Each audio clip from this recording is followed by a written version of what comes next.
Wankawan TV1. Kita geser ke Bang Marwan Batubara. Bang Marwan, ini dari pihak sana termasuk oleh para petugas juru bicaranya. Ada Wakil Ketua DPD Yoris Heraway, terus ada kalau Aidit ya. Itu mengatakan bahwa termasuk Hendro Priyono ya. Hendro Priyono betul ya? Ya, betul. Itu mengatakan bahwa PSN PIK 2 ini menghidupkan ekonomi rakyat, membuka lapangan kerja dan sebagainya. Dalam logika saya yang sudah beberapa kali mendampingi Bang Said itu ke lapangan, justru yang ada rakyat yang punya penghasilan lewat tambaknya, lewat sawahnya, berhenti kehilangan penghasilan. Tambaknya diuruk, sawahnya diuruk, gitu kan? Nah, gimana nih Bang? Monggo silakan. Waalaikumsalam warahmatullahi wabarakatuh. Saya kira kalau soal di mana ya ini harus kita lawan gitu loh. Ya. Dan itu mereka terus menebar ancaman dan kebohongan. Ya. Kejahatan ini ditutupi dengan kebohongan dan dilakukan oleh orang-orang yang punya jabatan tinggi atau bekas jenderal misalnya. Maka saya kira kita harus terus bersuara dan melawan ini. Karena faktanya memang ini adalah satu kesatuan, ya, apakah itu di lingkup pengusahanya maupun di penguasanya, termasuk yang namanya Yoris itu kan juga orang bekas pejabat di perusahaannya Aguan. Oh, ya Hendro juga sama lah itu. Ini kan satu paket ini. Karena itu saya kira mereka harus kita counter, dan kita dengan penjelasan Pak Said tadi sudah menjadi sangat yakin bahwa telah terjadi konspirasi kejahatan sistemik untuk menindas dan memiskinkan rakyat oleh aparat negara dan penegak hukum. Ya, ini yang melakukan, dan itu fakta di lapangan sudah menunjukkan bahwa pengusaha ini misalnya menggunakan nama perusahaan Pupuk Mandiri Lestari. KML ini pemiliknya adalah Aguan 50% dan Salim 50%. Dan ini kan seolah-olah nama dari Aguan atau Pani itu disembunyikan. Yang beroperasi menindas dan memiskinkan rakyat itu ya si MKL ini, ya, KML, Pupuk Mandiri Lestari. Mereka lah yang beroperasi. Bagaimana melakukan pembebasan? Padahal tadi urutannya itu adalah bahwa ada RT RW, ada RT RD, ada izin lokasi, baru ada yang namanya kegiatan pembebasan lahan. Nah, ini tidak terjadi, dan ini bisa lancar dilakukan. Kenapa? Karena ada aparat negara dan aparat penegak hukum yang ikut mendukung bagaimana ini supaya lancar dilakukan. Tapi yang jadi korban itu rakyat, menjadi miskin, ditindas, asetnya dihargai murah, lalu lapangan pekerjaannya hilang, kemudian akar adat istiadatnya juga hilang, termasuk tadi yang sudah berpuluhan tahun tinggal di sana itu jadi tercerabut dari bagaimana mereka sebetulnya selama ini hidup. Dan itulah yang saya kira perlu terus kita suarakan. Dengan semakin ke belakang ini semakin banyak fakta bukti yang menunjukkan terjadi penindasan dan kejahatan sistemik oleh penguasa dan pengusaha yang kita sebut sebagai oligarki. Maka ini harus terus kita lakukan perlawanan, tidak boleh berhenti, tidak boleh kendor. Nah, bagaimana arogannya Aguan ini misalnya? Saya sedikit mundur ke soal penggunaan mobil tentara TNI, ya.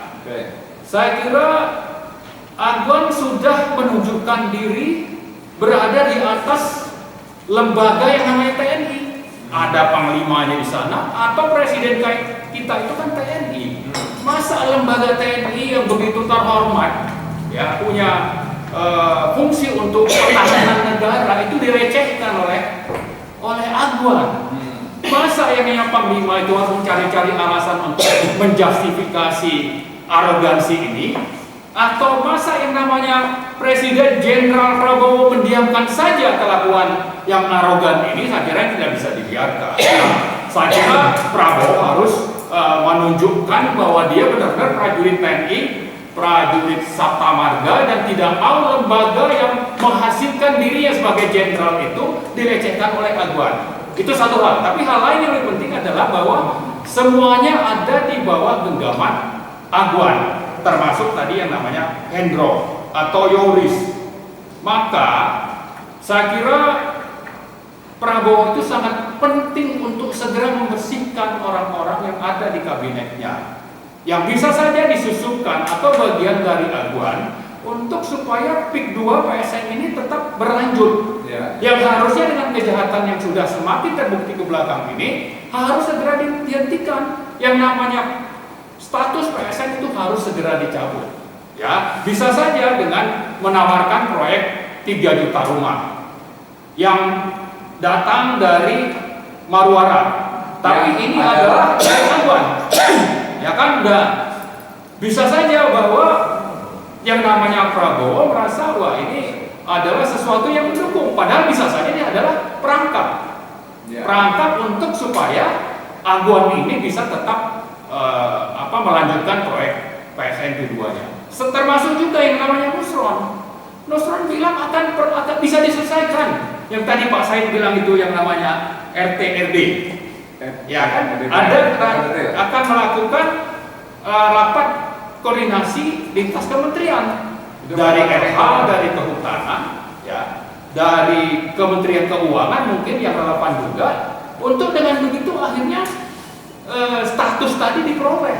Padahal harusnya urutannya kan jelas, harus ada izin lokasi dulu, baru boleh ada pembebasan lahan. Tapi yang dilakukan itu sudah melanggar dan harusnya ada sanksi dan harus dihentikan dulu, bukan seperti yang ditawarkan oleh Nusron untuk nanti akan diselesaikan. Nah, menteri ini juga perlu nih hati-hati Prabowo, karena ini berada di bawah lingkungan Golkar. Golkar itu ada siapa? Ada Airlangga yang menerbitkan Permenko nomor 6 2024 sebagai payung hukum untuk PSN, PIK 2 dan 13 PSN lain yang milik swasta. Jadi karena itu saya kira kita akan terus bersuara di samping membangkitkan kesadaran dan perlawanan rakyat.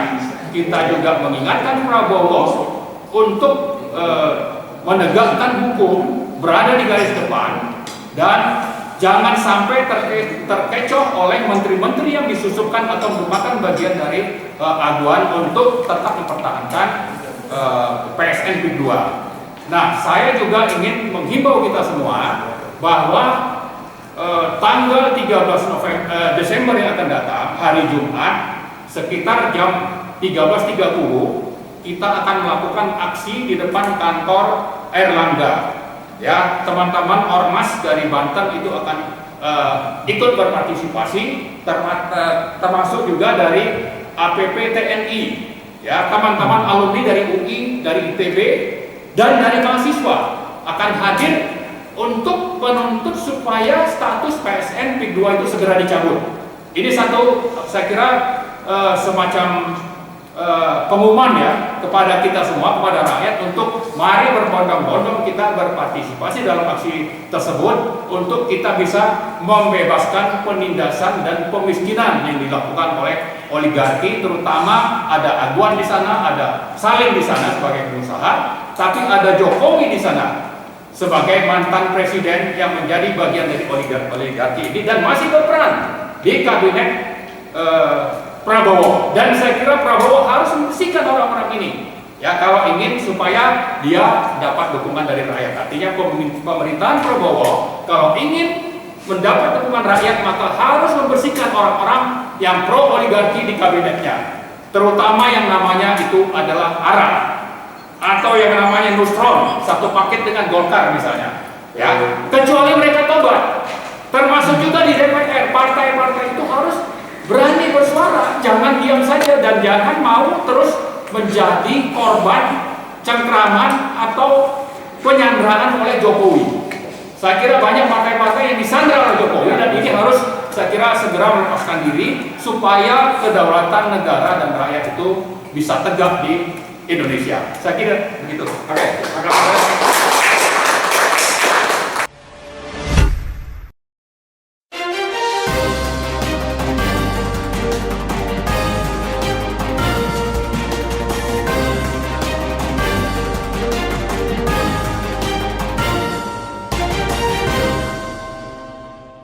One Kawan TV 1